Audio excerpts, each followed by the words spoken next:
In here, we are going to be doing the finishing part for our oxtail stew that we have cooking in the oven, and we'll be making mashed potatoes and an Irish apple cake and some Irish farls, which is kind of like a Irish soda bread but done quick. So let's start with our apples for our Irish cake. I'm using Granny Smith. I'm going to turn on my water for my potatoes so that it can start warming up. So you need 3 big Granny Smith apples, or a just really tart apple is the best. So I'm going to quarter it, and then I'm just using a paring knife, and I'm going to peel off the skin of the apples because nobody likes skin in their apple cake. So we're just going to core them and do this. And what we'll do is once we have them all kind of peeled up, we're going to do a coarse chop because there's going to be like lovely chunks of apple in this cake. But don't think of it as like a birthday cake or whatnot. It's more like a hybrid between a cake and a pie. It's going to have a lovely streusel topping on the top. And there's going to be the ratio to apples to cake is pretty big. So it's like a good amount of apple in every bite. And then we're going to make a delicious Bailey's cream sauce to kind of drizzle over at the end. I love a good Bailey's cream sauce. I always make it when I make bread pudding. So we're going to serve that with the apple cake as well. So we've got our apple quartered, and then I'm just taking my paring knife and then kind of just making a circular cut through it to get that core out. And then just peeling off this skin, because if you were to leave the skin on, the skin won't get soft. It will remain chewy. And so then you'd be biting into your cake and you'd have these chewy bits. So you want to remove the skin. I've had apple pies before where people didn't remove the skin, and it's just not as good. Okay, get this peeled. And then I do have my oven set to 350 degrees. I ended up moving my oxtails that we made earlier to this oven over here because I like my wall oven. I think it's a bit more accurate in cooking. And so I wanted to cook my cake in that versus my under the stove oven. So I just preheated this one up to 325, and then I popped it over once it was hot. And for those of you who missed our earlier stream, we made an oxtail stew where we braised our oxtail with some bacon, and then we added onions, carrots, some tomato paste, red wine, beef broth, thyme, garlic, black pepper, and salt, and just made a lovely kind of stew with it. And it's been slow cooking in the oven for the last almost 3 hours. It only takes 3 hours to get like nice and tender, like perfect ox bone. And then we also made, we prepped 2 loaves of sourdough. I actually have them, they're doing their bulk proof on the counter right now. But we made our basic one. And then we made a Guinness beer sourdough that we'll have tomorrow. And it's simply just replacing the water with Guinness. I warmed up the Guinness because it always works better into the flour when it's nice and warm. But I'm really excited for it. It has a nice kind of brown color to it, as if it was like a wheat bread, but it's not. It's using just white bread flour. But I'm really excited for that. Okay, we've got our apples peeled. See, it didn't take too long to do that. Now we are just going to kind of chop them up. So I'm just going to slice over and get some nice pieces, about like yay big. So not too, you don't want them too large, because you got to think about how you eat a cake. If you have a big piece of apple in your cake, that's not going to be the easiest to bite through. And you want them to get nice and tender in the bake time. So here's our apples. And again, you want to use a tart apple like a Granny Smith. And the reason you use a tart apple versus a sweet one is the flavor. It just bakes up better than with like a sweet apple that we're used to eating, like a Gala or a Fuji or a Pink Lady or Honeycrisp. The tartar the apple, the better for baking. And a lot of times, if you don't have Granny Smith, you can just squeeze a little bit of lemon juice on whatever apple you're using to kind of get that tartness back out.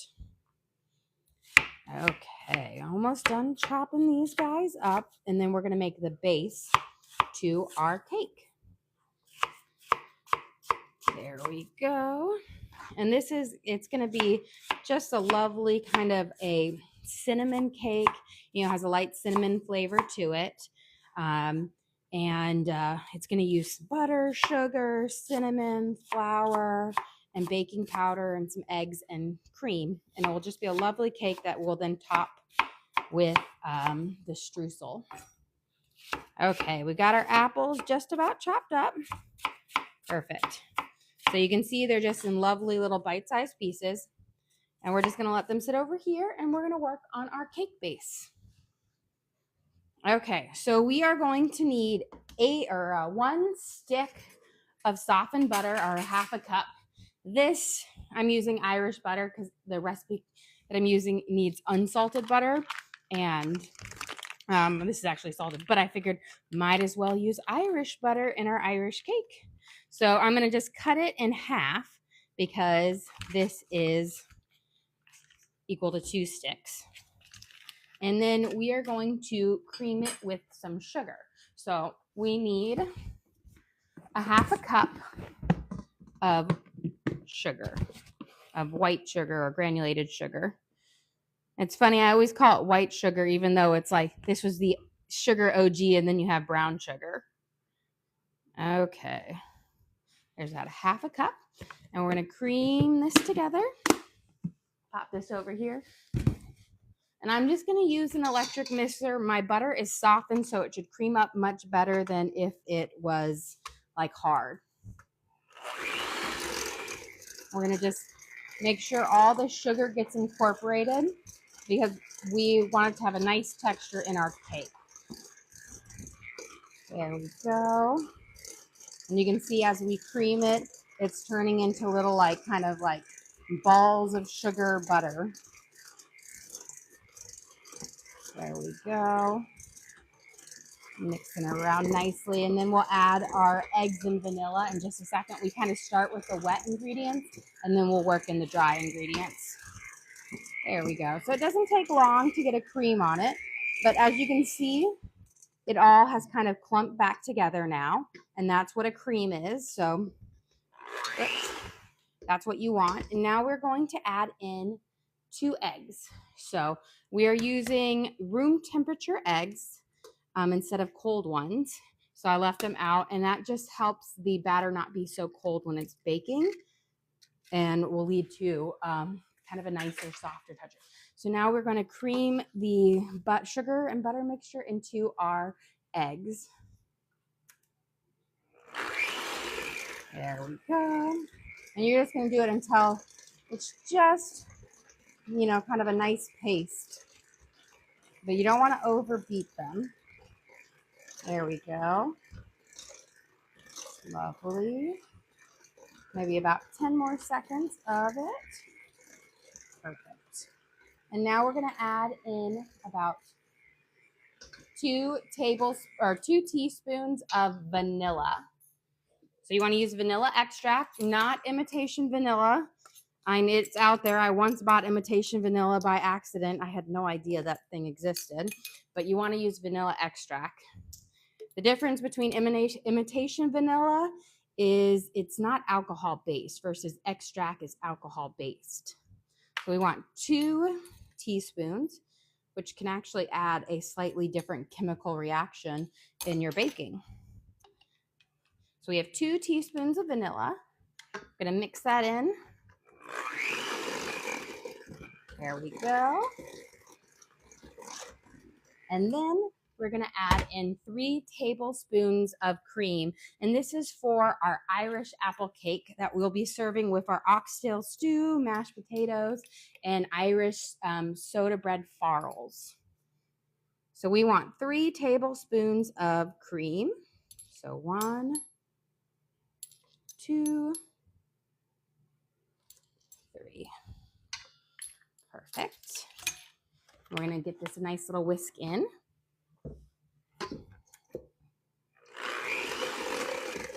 And you could also use a stand mixer for this if you have one. But I'm going to a hand mixer I always find works really well for just small batch cakes. I have one of those professional series like KitchenAids, and it doesn't work on small batches. So now we have kind of a nice creamy batter, and we're going to add in our baking powder, not baking soda. And we're going to add in, let me just wipe it out because we used some vanilla on it, 1 teaspoon of baking powder. So the egg and the baking powder is what's going to give our cake its rising agent, but it's not a super like fluffy cake. It's a more dense cake. So we have 1. I'm going to give a little bit more because it's just stuck a little to my, there we go, to my measuring thing because it had a little vanilla in it. And then we're going to add in a 1/2 teaspoon of salt.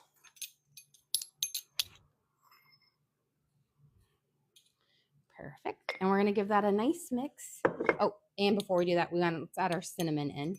We're going to add in a tablespoon of cinnamon. And this is going to give the cake its nice flavor. Okay. Beautiful. And it will go great with the apples because cinnamon and apples were just like a happy couple. Okay, let's give this a nice mix. Perfect. You can just smell the cinnamon. It already smells delicious.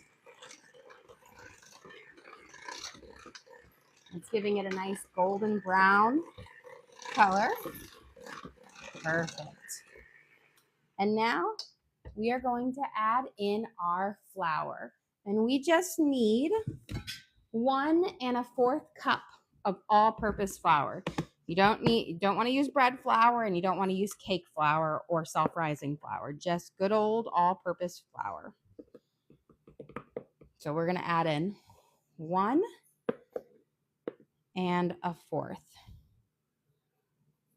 There we go.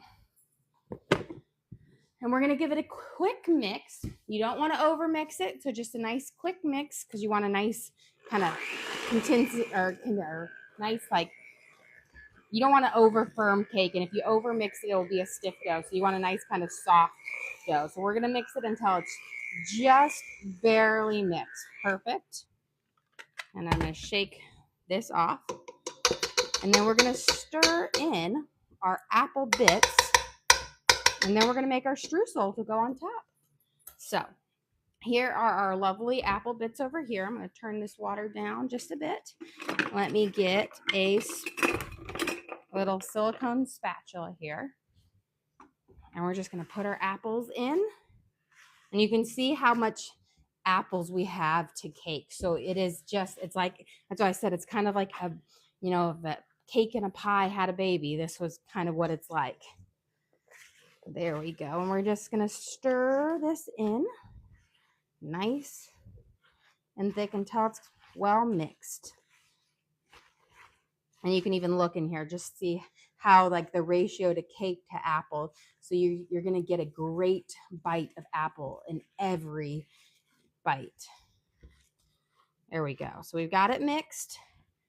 Now we're going to layer. We have again, I think this is an 8-inch cake tin. We are going to put some parchment paper in it so that we can easily lift out the cake when it's in, because we're putting a streusel topping, so you can't just flip it over. We're going to just put it in here, and then I'm going to spoon the batter in, and then we'll make our streusel topping and pop it in the oven. There we go.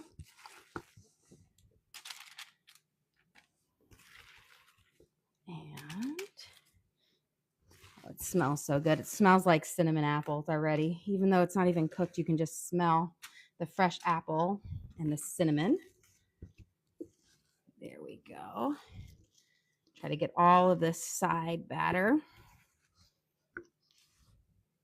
And then I'm just going to push it down. And then I'm just going to kind of push it into my cake pan, because we're going to be adding streusel on top as well. So just a nice pat down. Beautiful. And we see how we have a really thick batter to begin with, but the natural juices in the apples will help thin it out as well. You have a question? Do you prefer baking or cooking?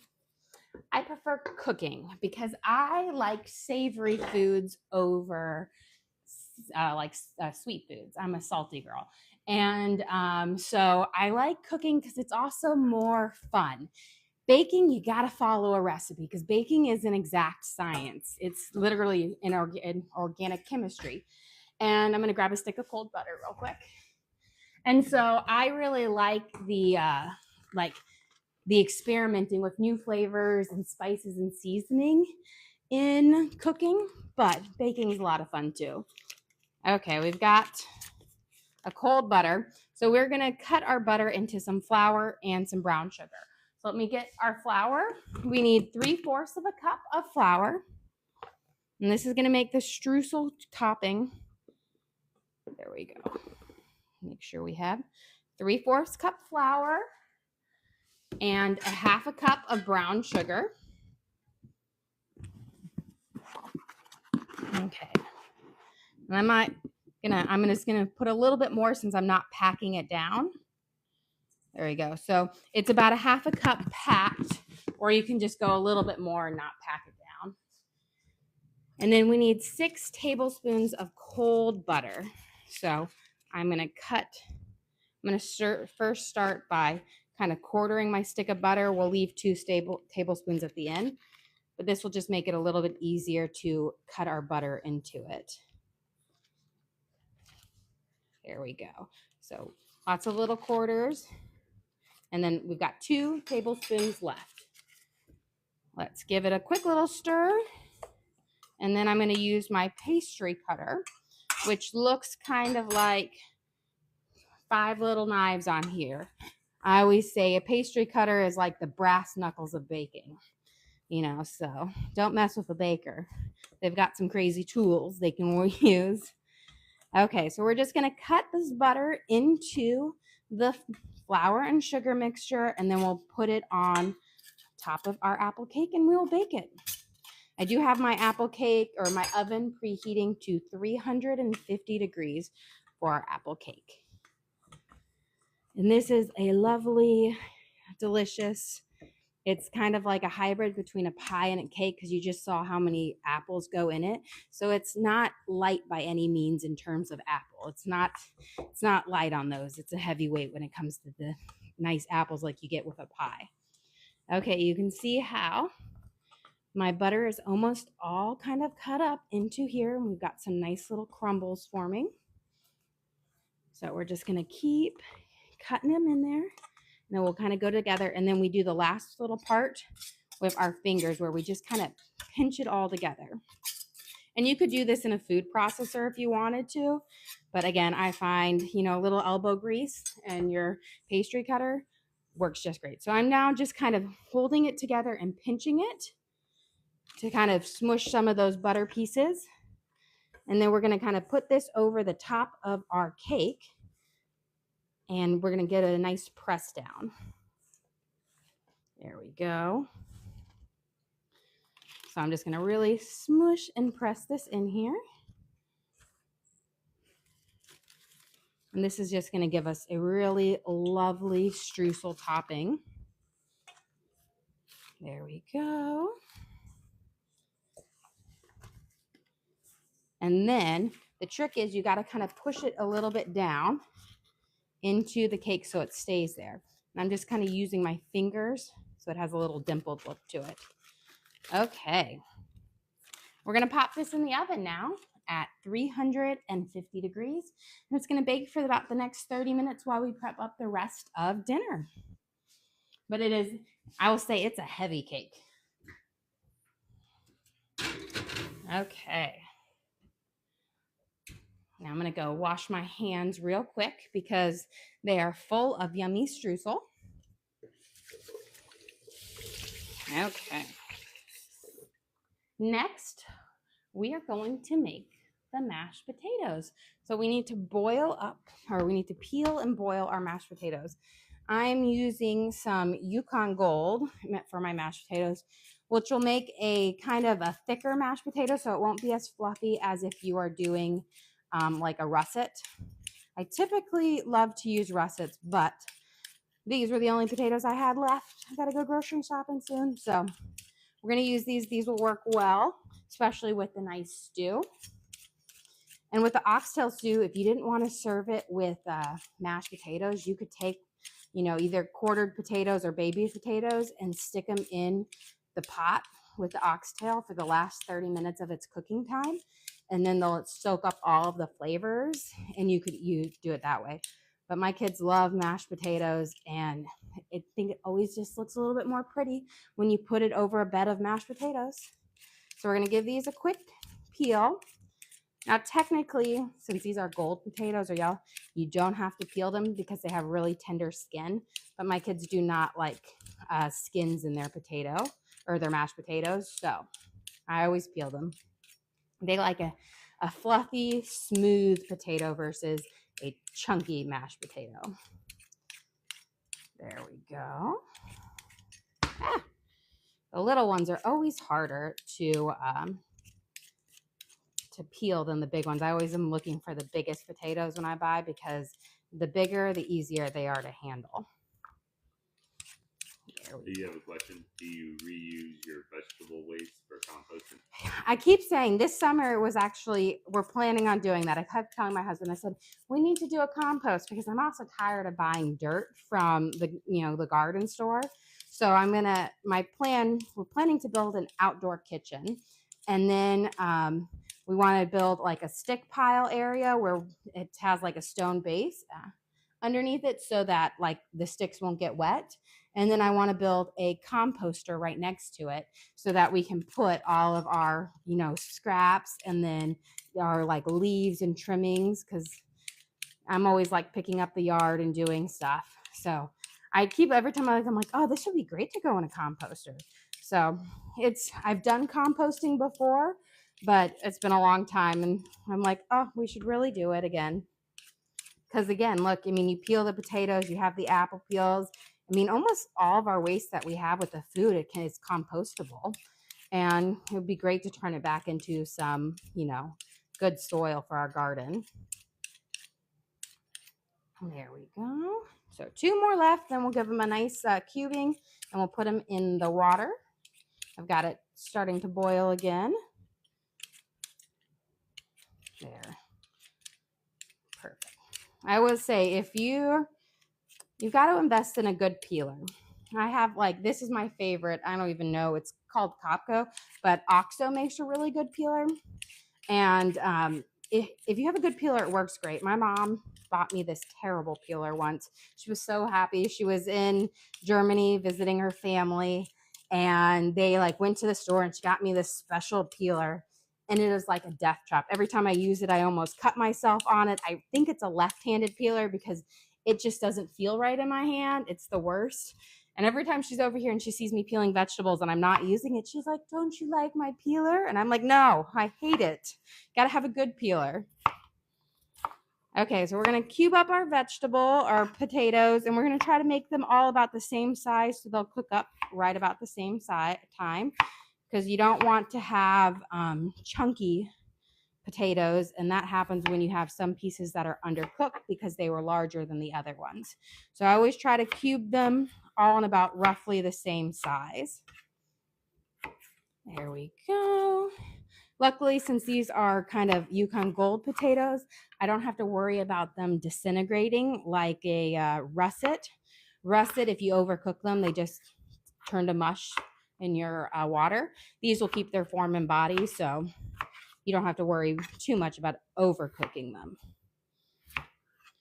There we go. And a couple more.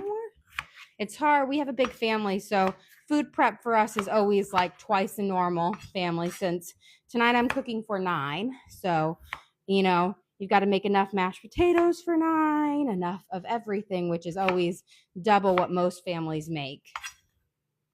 And almost done here. And then we're going to move on to making our Irish farls, which is a kind of a quick version of Irish soda bread. And farls actually, and I think it's in Celtic, means, or Gaelic, it's probably in Gaelic, means quarter. So you literally like make a big round circle and you cut it into quarters and then you cook it on a griddle versus baking it in the oven. And it was created as a way when you had an unexpected guest to be able to serve them something quick. And so we're going to have that with our dinner tonight, since we've kind of got an Irish theme going on, and with St. Patrick's Day tomorrow. My kids are very excited because for St. Patrick's Day, pretty much every holiday, I do something kind of crazy and fun, but they get a little green cauldron in the morning, a little leprechaun cauldron filled with treats, and then they get like green themed clothes or accessories, and they get to wake up to it in the morning. So they've been like looking forward. They've been trying to peek everywhere to find out where I've been hiding it. Let me give this a nice stir. I always like to stir it once I get it in so no potatoes stick to the bottom of the pot and burn. I'm going to bring that to a boil. Let me just clean up some of these scraps so that when we are coming to make the farls, we have some space. But it could have all been composted. There we go. Okay, we're done with this bowl. Let's get for our farls. So this is going to be just like a soda bread. It's super simple. It's going to use flour, salt, baking soda, and buttermilk. So let me get it in here. We need 3 cups of all-purpose flour. Again, you want all-purpose flour because it's a soda bread, which is different than a gluten-based bread, like one like that's stretchy and baked. This one is going to crumble more like a biscuit, so you don't want a bread flour in it. So we got 3 cups of all-purpose flour. There we go. And then we're going to put 1.5 teaspoons of baking soda, not baking powder, because it's like a soda bread, so you want a big pop with it. That's what's going to rise it. So we want 1.5 teaspoons, and it will also give it that traditional, like that soda bread taste to it. And a half. And then we're going to use 1.5 teaspoons of salt. So here's the half to begin with. And then the 1. Perfect. And this is going to be for our Irish soda farls, which is like a griddle version of Irish soda bread. And then we're going to add in 1.5 cups of buttermilk. So buttermilk is the milk that's left over from when you turn cream into butter.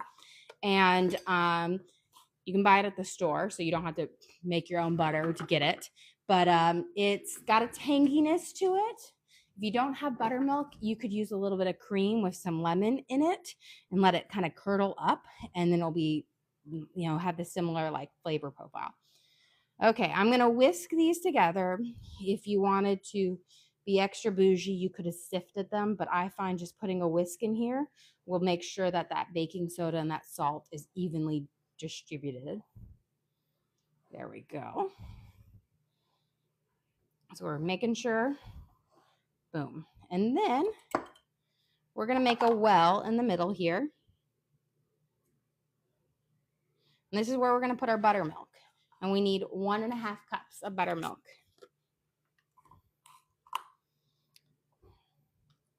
There we go. I know people who love to drink buttermilk. It is not my cup of tea, but it's got a tanginess and it just feels like you're drinking old milk. And then we need 1/2 cup more, so 1.5. And ooh, perfect. There we go. And now we're going to mix it, but you don't want to over mix it. Kind of think about how biscuits are. You want to mix until it's just combined. I'm going to use my spatula over here. I like this one better. So kind of just stirring it in and mixing it. And then we're going to kind of lightly knead it out on our countertop into a nice flat round. And then we'll heat up our griddle right here, and we're going to cook it on our griddle. There we go. We're going to, and you want to just make sure you don't over mix it into a paste. Think about like when you're making biscuits or scones. If you over mix it, then you're going to have a really stiff one.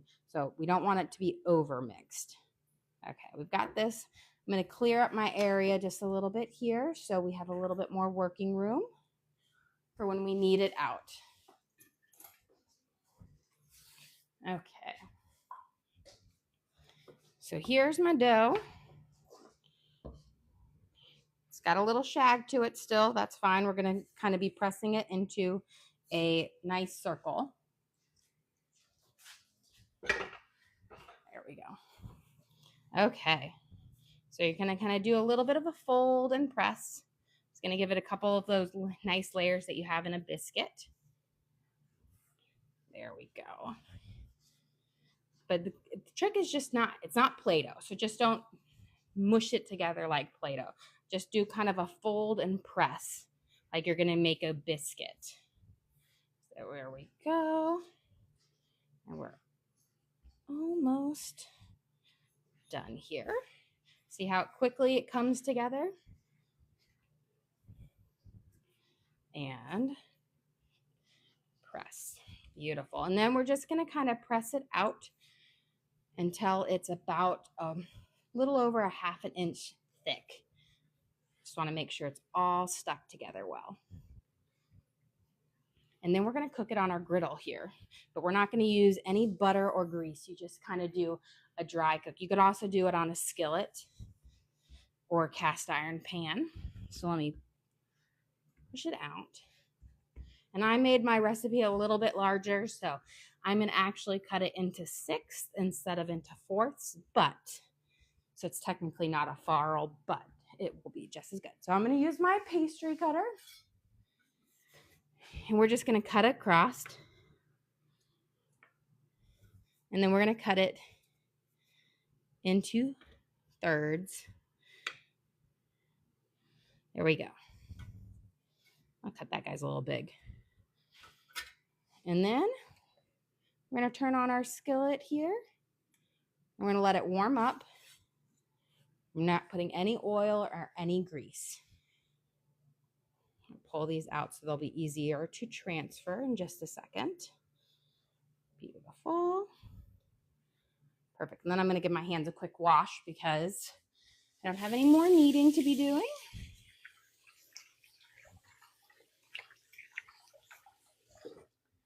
Okay. Dry my hands up. Potatoes are cooking well. Let's see. We're going to transfer these carefully on here. And we're essentially just going to cook these on here for about like 5 to 6 minutes on each side.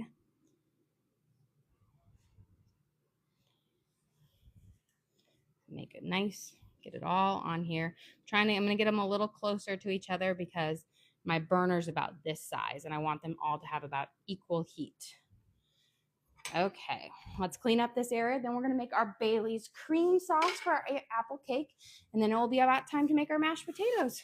Let's get all of this crumb off so that we're not putting some crumb in our food later by accident. And then let me grab a wet paper towel. Sometimes it's tricky to keep your space clean when you're cooking. And in a few minutes, we're actually going to take our oxtail stew out of it because we got to let it sit at room temperature for a few minutes. There we go. Okay, for our Bailey's Irish cream, we are going to put in some, I'll do it over here so you guys can see a little better that way. I'm going to turn my burner on to a medium, and we're going to put in a little bit of butter. Let's grab, so about 4 tablespoons of butter. We're going to let it melt. We're going to use Bailey's which is a delicious kind of coffee liqueur, some cream, and a little bit of brown sugar. And we're going to make a lovely cream sauce to go over our apple cake. Let me check our mashed potatoes, see how they're going. I always know when my potatoes are ready to mash up is when you can put your fork through them. And these still need a few minutes, definitely. But I'll have them there to check. Okay, let's stir our butter nice. Let it melt up. And I'm using, this is the Irish butter. And what many people don't know, the difference between Irish and European butter and a butter found here, like in America, is that they have to have less milk solids in their butter. So it has a higher fat content, but less milk solids. So it's much creamier and it has a more yellow color to their, to the butter. Here, I'm going to grab a paper towel and blot off some of the potato starch on the top of my water. A lot of times that potato starch causes it to boil over, but if you see the little white foam, you just take your paper towel and you can just blot it off. It will give you a more fluffy potato too. A lot of times, like, I'll pre-rinse my potatoes before I go in there to wash off a little extra of that potato starch because that's what makes your potatoes really sticky. There we go. Okay, my butter is almost melted over here. Perfect. I want to make sure it's all melted before I add any of my brown sugar, because once you add the sugar in there, it's much harder for the butter to melt. But even then, if you look at, like, it has such a richer color than the butter we get here in America. And we're going to use some brown sugar.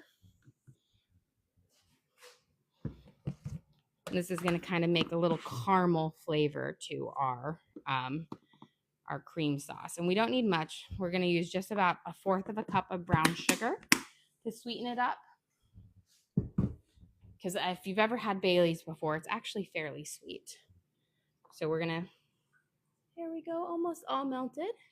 We're going to add it in our brown sugar and we're going to stir it.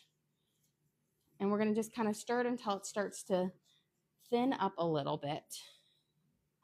There we go. But we don't want it to turn to candy, so you don't want to heat it on too high. I have it over medium heat. And we're going to stir it. And we're just waiting for it to dissolve a little bit. And then we're going to add in our liqueur in just a second. There we go. Beautiful. Let me grab my spatula out.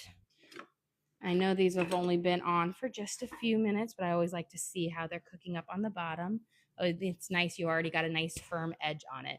So still need definitely more time, but you cook them and then you flip them over and you'll have like a delicious soda bread farl in no time. Okay, we're going to grab our measuring cup for our liqueur.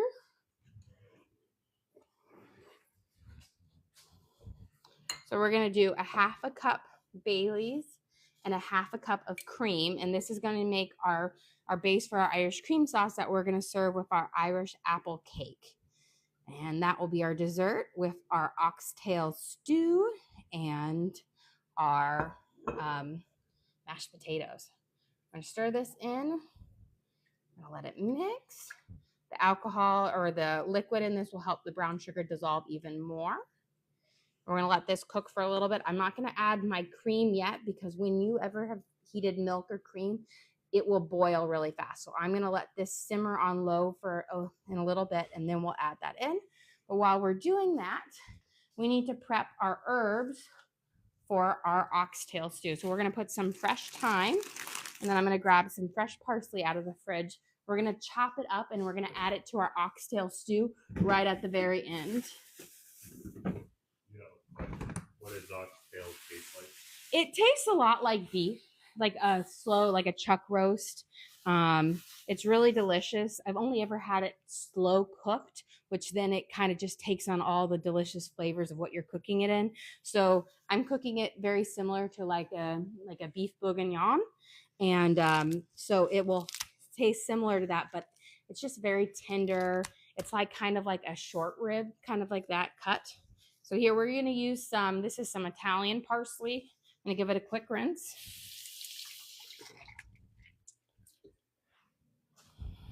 And then I'm going to pull off any of these big stems because you don't want to put those in there because they'll be really chewy.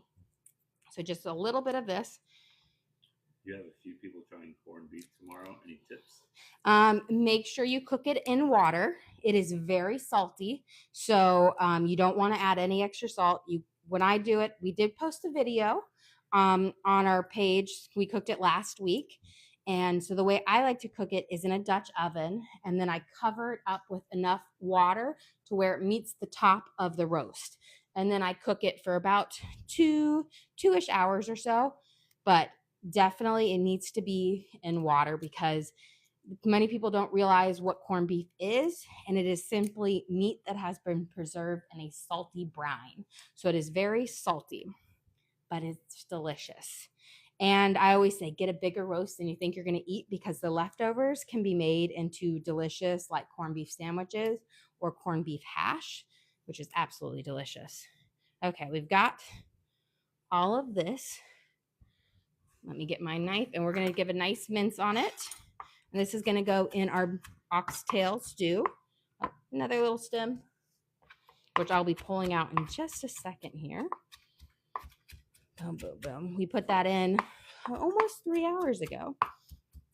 So let's get this nice and minced up. Perfect. You don't want to have your parsley be too big because nobody wants a big green stringy thing in their food. There we go. And then let me check on these real quick. Don't want to forget about them. Ooh, perfect. We've got a nice browning on them. But you see how they're rising up? They're getting bigger and bigger. That's the soda, like baking soda activating in them. Look at these, beautiful. Now I'm going to rotate my pan because this side always cooks a little bit hotter. But this is going to be kind of like a biscuit almost, mixed between, but you do it on the griddle instead of the oven. Okay, let's get some fresh thyme here. And I'm just going to literally just kind of try to pull off the leaves on here without moving the stem because that's all you want. You don't want any of the twigs or whatnot in there because that just gets a little chewy. And I'm not going to use quite as much thyme as I am the parsley because thyme packs a little bit more flavor, but we used a lot of thyme already in our stew, so having some fresh punches of it will be delicious.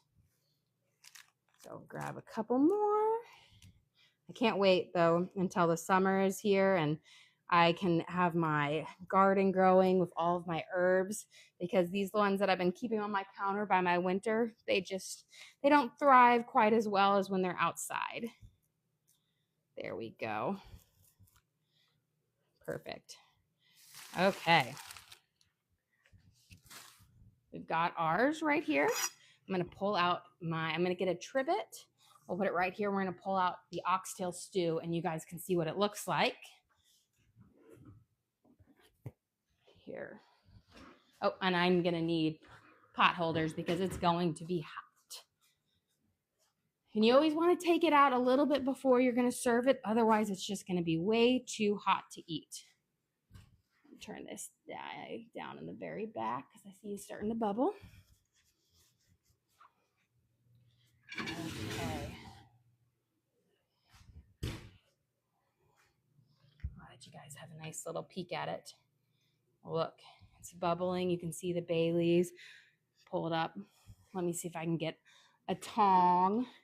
Pull a nice piece of oxtail for you guys. Did you see? Oh, it's already like so tender. It's falling off the bone. This is a nice chunk of oxtail. It has a bone right in the middle of it. Okay, we're going to sprinkle our herbs right on top here. Perfect.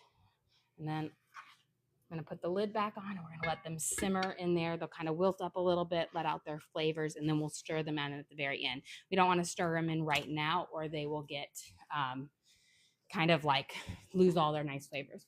Okay, we've got a nice little boil going right here on our Bailey's cream sauce. So we're going to add in a half a cup of cream now.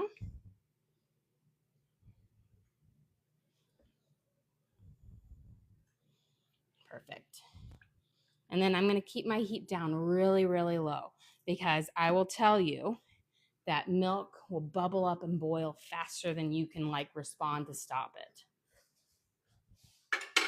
Let's check how these farls are doing. Beautiful. Nice and lovely. I'm going to turn this down really, really low. And we're going to just flip it over and cook a little bit more on each side of that nice little browning to them. Perfect. And now we have it on real low. And they're just going to cook on real low for just a teeny bit more. And these will be done.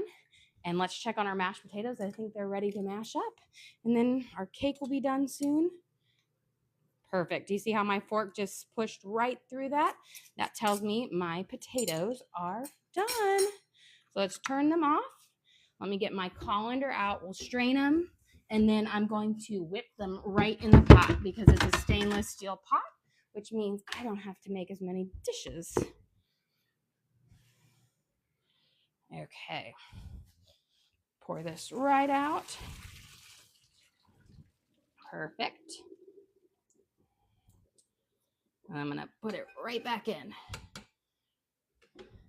And then let me go grab another trivet because I'm going to be beating them over here. And I don't like to put it on my countertops, even though they say technically quartz can handle high heat. I'm just afraid. There we go. And now I'm going to put my butter. I've got some butter, and we're going to put it right in these hot potatoes, and we're going to let it melt for just a second. Perfect. And we don't need quite a whole nother stick, but we did have several. That was like 8 potatoes in there. So we want to make sure we have enough. And then we're going to sprinkle a little bit of salt, about a teaspoon, and then a little drizzle of cream. But we're going to let it sit for a minute because we don't want to wait. We want the butter to melt some. Okay, let's give this a stir, and then let's go check on our cake. I think our cake should be just about done. But let's pop, and we'll see how many more minutes we need. But we're getting there on the final step. Oh, beautiful. It still needs about 5 more minutes, but it is cooking up nicely. I'm going to see you pull it. The cake is very firm there. So we need about 5 or so minutes. But let's whip up the mashed potatoes. We'll plate dinner, and then our cake should be done. Okay. These are cooking lovely. Let me get my beaters. We did use our beaters earlier for our cake, so I'm going to give them a quick rinse. We'll whip them up, and then we'll plate up dinner, which will be our mashed potatoes with a good serving of the oxtail over them and the nice juices in there. And then we'll have a farl on the side. And then we have our lovely Bailey's cream sauce to go over the cake. Okay. Make sure we got all of that batter off. We're going to do them in our hand mixer. Or, there we go. Make sure, pop that in. There we go. And now I'm doing this because this is a cast iron, or not a cast iron, but it's a metal pan. If you have a non-stick coating on your pan, do not do your hand mixer in there because it will just destroy your pot. So these are like the all-clad metal ones. So I just easily just whip them right back in here with there so I don't have to put everything in a bowl. But a lot of people have non-stick sauce pots. And if you try to blend anything in there or whip anything with your mixers, it will just destroy the non-stick coating. There we go. We can see we're getting nice, creamy mashed potatoes. And we're going to just add a little touch more of cream because I want them to fluff up just a little bit more. So maybe about a tablespoon more. Not much. And then we will be able to plate up dinner and our cake. Beautiful. Now you see how they got a lot more fluffy now with just a little bit more cream? Perfect.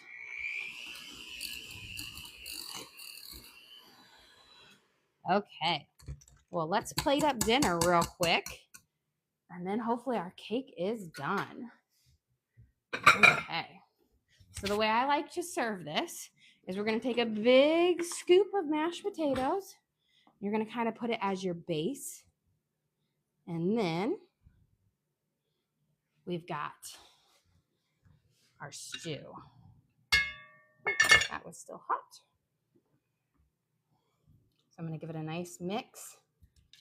Perfect. And then you're just going to pull up one of your oxtail chunks of meat right on top. And then let's get a little ladle and really ladle the flavors over it. But isn't this just absolutely beautiful?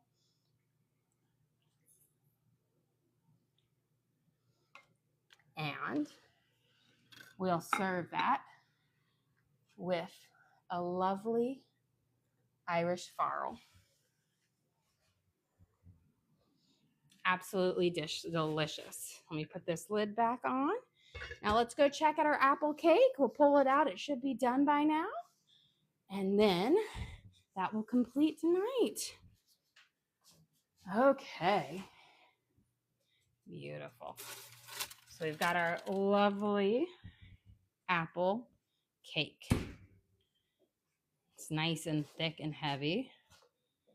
And then I'm going to try to pull it out of here carefully and put it on something so you guys can see it. Because you know you guys can't really see it when it's in the right here. So let's pull it out. Do you have a question? Do regular grocery stores sell oxtail? Yes, I got mine at Publix. So they definitely do sell it. There we go. So here you guys can see the lovely cake on the side. You have the apple chunks. I'm not going to cut into it right away because you never cut into a cake or a cupcake right away because then it needs a minute to set. But we'll serve it with our Irish cream sauce. Well, guys, we are done. Thank you so much for joining us. Today we made our delicious oxtail stew with mashed potatoes. We have our farls and our apple cake with Bailey's cream sauce. Well, guys, don't forget to like and subscribe. Thanks again for joining us. Feel free to message us or comment any cooking questions or any recipes that you guys would like to see us try. Thanks again, and don't forget to like and subscribe.